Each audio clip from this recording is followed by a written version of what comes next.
Shalom, salam sejahtera bagi kita semuanya Bapak Ibu, saudara-saudara sekalian. Kita sangat bersyukur atas segala penyertaan Tuhan hingga pada malam hari ini. Dia memberikan kekuatan kepada kita dalam segala aktivitas kita dan juga dalam segala kehidupan kita hingga pada saat ini. Tentu pada malam hari ini kita akan beristirahat, tetapi marilah terlebih dahulu mendengarkan firman Tuhan. Kita berdoa. Bapa dalam sorga, segala puji syukur kami panjatkan kepadamu atas segala penyertaan-Mu dalam kehidupan kami sepanjang satu hari ini. Tuhan, pada malam hari ini kami akan beristirahat, tetapi kami terlebih dahulu akan mendengarkan firman-Mu. Berfirmanlah Engkau Tuhan, sebab kami telah siap mendengarkannya dalam Putra-Mu Yesus Kristus. Kami berdoa. Amin. Firman Tuhan bagi kita pada malam hari ini tertulis dalam kitab 1 Korintus pasal 10 ayat 13. Beginilah bunyi firman Tuhan. Pencobaan-pencobaan yang kamu alami ialah pencobaan-pencobaan biasa yang tidak melebihi kekuatan manusia. Sebab Allah setia dan karena itu Ia tidak akan membiarkan kamu dicobai melampaui kekuatanmu. Pada waktu kamu dicobai, Ia akan memberikan kepadamu jalan keluar, sehingga kamu dapat menanggungnya. Demikian bunyi firman Tuhan. Tema firman Tuhan ini tekun di dalam pencobaan. Saudara-saudara sekalian, ketika Paulus menulis surat kepada orang-orang Kristen di Korintus, dia harus mengatasi banyak masalah dalam jemaat mereka. Salah satu permasalahan yang mereka hadapi adalah gagasan yang menyimpang tentang kebebasan Kristen. Mereka berpikir bahwa hubungan mereka dengan Kristus berarti mereka bisa melakukan apapun yang mereka inginkan. Bagaimanapun mereka sudah diampuni, bukan? Mengapa tidak melakukan apa saja yang dirasa terbaik? Sebagaimana bunyi firman Tuhan dalam 1 Korintus 10 ayat 1 sampai 4 dikatakan demikian. Sebab aku tidak ingin kamu tidak mengetahui, saudara-saudara, bahwa nenek moyang kita semua ada di bawah awan, dan semuanya menyeberangi laut, dan semua dibaptis di dalam air.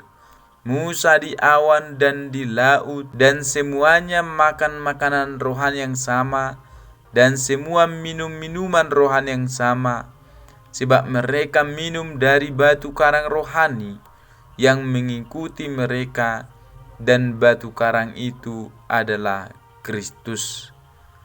Bapak Ibu, namun demikian Paulus dengan cepat mengingatkan gereja bahwa pengalaman pembebasan secara fisik tidak melepaskan Israel dari tanggung jawab untuk menjaga iman sementara mereka tinggal di sana.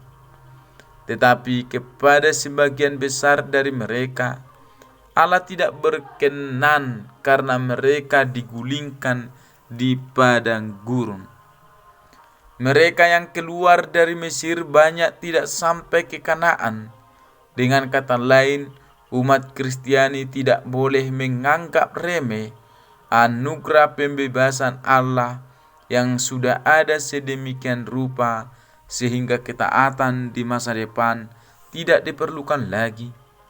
Israel diselamatkan dalam kemuliaan Allah dengan tidak tahan uji dalam pencobaan membawa bangsa itu jauh dari Tuhan. Mereka selalu membawa tabiat instan dan tidak punya rasa sabar dan bersyukur.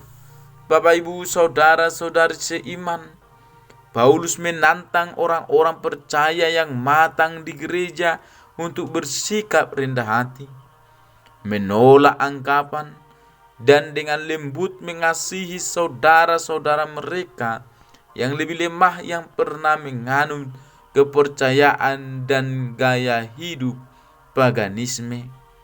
Pencobaan tentang apa yang patut kita makan hanyalah pencobaan biasa, seperti bangsa Israel yang bersungut minta makanan dan minta air minum di padang gurun sambil bersungut-sungut dan tidak percaya sebelum mujizat datang.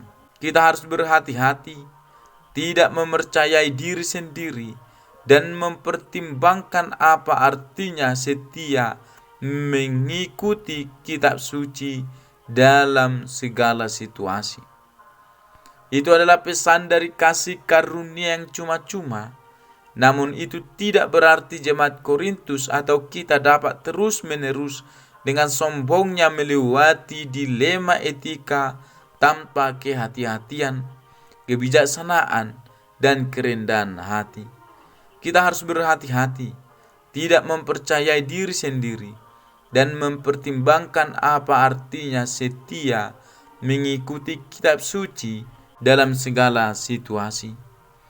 Saudara-saudara sekalian, ayat ini mengatakan bahwa kita dapat lepas dari kuasa pencobaan bukan hanya dengan kekuatan kita saja, melainkan dengan ketekunan. Itu berarti kita perlu bergumul, namun kita melakukannya dengan menyertakan kuasa Allah. Kita mungkin perlu melihat pencobaan tersebut sampai pada akhirnya, agar kita memahami bahwa Allah setia. Allah akan memberdayakan kita, karena Allah akan memperhatikan kita dalam pencobaan dan memberikan kekuatan sebagai kasih karunia dan anugerah untuk menyertai kita sebagai pemenang dalam ketaatan. Kiranya Tuhan senantiasa menyertai, menolong, memampukan kita untuk melakukan firman-Nya. Amin. Marilah kita berdoa. Bapa dalam surga, puji syukur kami panjatkan kepadamu atas kesempatan yang kau berikan kepada kami hingga pada malam hari ini. Dan kini kami Tuhan akan beristirahat, kiranya Engkau memampukan dan menyertai kami dalam peristirahatan kami. Ampunilah kami Tuhan atas segala keberdosaan kami. Dalam Putra-Mu Yesus Kristus kami berdoa. Amin. Selamat malam dan selamat beristirahat bagi kita semuanya. Shalom.